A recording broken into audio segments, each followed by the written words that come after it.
Hello बच्चों, let's read this question. The question says, how many distinct terminal alkynes with a molecular formula say 6H10? Option first is 3, option second is 4, option third is 5 and option fourth is 6.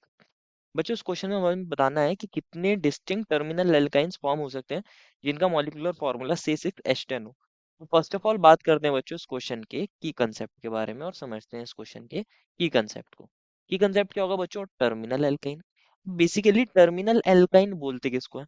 बच्चों आपको पता ही होगा alkynes किसको बोलते हैं, alkynes का general formula क्या होता है। बेसिकली अगर एल्काइंस की बात करी जाए, एल्काइंस का जनरल जो फॉर्मूला होता है वो क्या होता है बच्चों? CnH2n-2।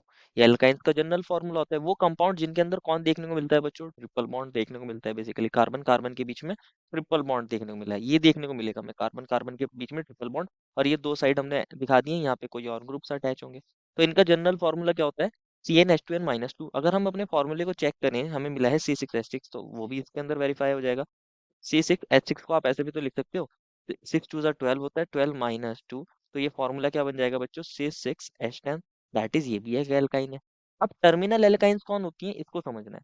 बेसिकली अगर किसी एल्काइन के अंदर एक साइड, यहाँ एक साइड जो कार्बन है इससे हाइड्रोजन अटैच हो और दूसरी साइड कोई एल्काइल ग्रुप अटैच हो सकता है, तो इस एल्काइन को बोलते हैं टर्मिनल एल्काइन। यहाँ पर क्या होना चाहिए? ये वाला ग्रुप होना चाहिए, C ट्रिपल बॉन्ड CH। ये ग्रुप होना चाहिए, तो इसको बोलते हैं टर्मिनल एल्काइन। क्या बोलते हैं बच्चों? इसको टर्मिनल एल्काइन, यही तो बोलेंगे इसको। अब ध्यान से समझना है, हमें फॉर्मूला मिला है C6H10 और हमने देख लिया है कि टर्मिनल एल्काइंस के अंदर ये चीज कॉमन होगी, ये दो कार्बन, ये वाला ध्यान से समझना है बच्चों। इसी चीज से हमारा क्वेश्चन सॉल्व हो जाएगा। ये ये कॉमन है, C2H कॉमन है। जितने भी टर्मिनल एल्काइंस होंगे उनके अंदर ये C2H फिक्स होगा, अपनी पोजीशन पे फिक्स होगा।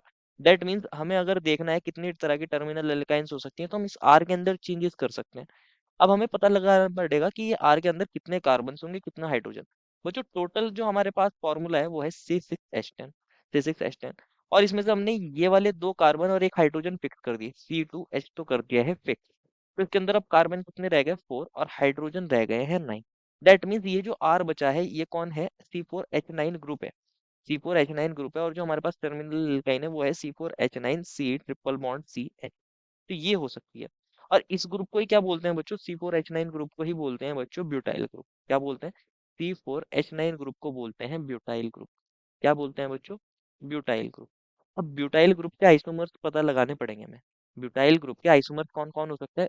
या तो ब्यूटाइल का होता है एन ब्यूटाइल ग्रुप, जिसके अंदर सारे के सारे कार्बन एक स्ट्रेट चेन के अंदर होंगे, लीनियर चेन के अंदर होंगे, ये होता है एन ब्यूटाइल। कौन होता है बच्चों? ये एन ब्यूटाइल होता है, नॉर्मल ब्यूटाइल। या एक होता है बच्चों सेकेंडरी ब्यूटाइल, इसके अंदर क्या देखने को मिलता है बच्चों? यहाँ पर ये कौन होगा बच्चों?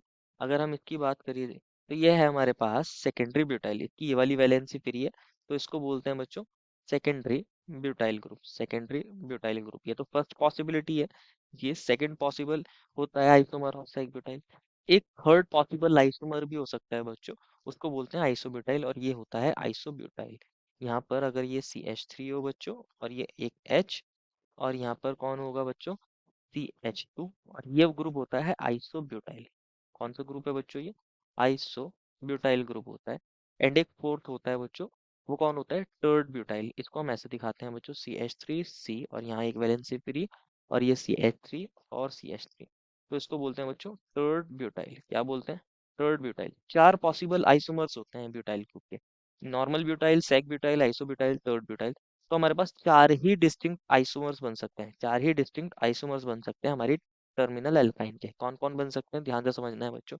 हमने इसको तो फिक्स रखा था, हमने इसको फिक्स रखा था। एक बार आप यहाँ नॉर्मल ब्यूटाइल वाला लगा दीजिए, CH3 CH2 CH2 ये बन गया है हमारा एक आइसोमर। This is first. दूसरा कौन हो सकता है बच्चों? इस बार हम सेक ब्यूटाइल को लगा दें, बिल्कुल लगा सकते हैं, CH3 CH2C, और यहाँ पर CH3 था, ये एक हाइड्रोजन था, और ये ग्रुप हमारा सेक ब्यूटाइल था। इस बार हमने C ट्रिपल बॉन्ड C को इसके साथ अटैच करा है, तो ये वाला बन सकता है। ये हो गया हमारा सेकंड टर्मिनल एल्काइन। थर्ड कौन हो सकता है बच्चों? इसको ध्यान से समझना है। इस बार हम आइसोब्यूटाइल वाला लगा देते हैं। आइसोब्यूटाइल कौन सा ग्रुप था बच्चों? ये CH3 था, और ये CH2, ये ग्रुप आइसोब्यूटाइल था, ये C ट्रिपल बॉन्ड CH, तो ये बन गया एक आइसोमर। और फोर्थ कौन हो सकता है बच्चों? इस बार हम थर्ड ब्यूटाइल वाला लगा सकते हैं, ये CH3, ये CH3, और ये CH3, और ये C ट्रिपल बॉन्ड CH। तो ये हमारे 4 टर्मिनल एल्काइंस हो सकते हैं। 4 टर्मिनल एल्काइंस यहाँ पर बन सकते हैं, और सभी का अगर आप मॉलिक्यूलर फॉर्मूला चेक करोगे तो C6H10 ही आएगा। C6H10 ही आएगा। तो हमारे 4 टर्मिनल एल्काइन यहाँ पर बन सकते हैं। ना तो यहाँ 3 बन सकते हैं, ना ही 5, ना ही 6। Therefore, final answer is option number 2, that is 4. I hope you understood it well and best of luck.